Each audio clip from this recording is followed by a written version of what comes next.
karena tidak efektif. Jepang memprakarsai pusat tenaga rakyat atau PUTERA. Kedua itu ada PUTERA atau pusat tenaga rakyat. Sebagai ganti gerakan 3A yang dibubarkan karena tidak efektif, Jepang memprakarsai pusat tenaga rakyat atau PUTERA.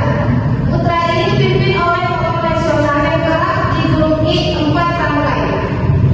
Dengan restu Jepang, PUTERA pun didirikan pada tanggal 16 April 1943. Tujuan putra ini adalah membangun dan menghidupkan kembali hal-hal yang dihancurkan oleh Belanda.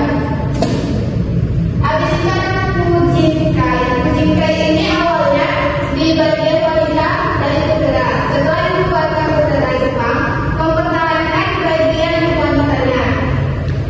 Fujinkai ini bagian wanita ini dibuat organisasi sendiri pada Agustus 1943 bernama Fujinkai. Fujinkai ini bertugas meningkatkan kesejahteraan dan kesehatan masyarakat.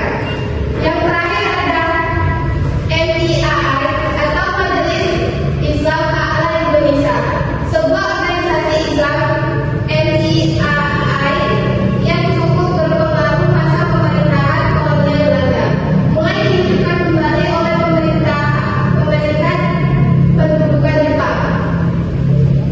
Pada tanggal 4 Maret 1942, MIAI ini diizinkan aktif kembali. Dengan demikian, MIAI ini diharapkan segera dapat digerakkan sehingga umat Islam di Indonesia dapat dimobilisasi untuk keperluan perang. Sekian.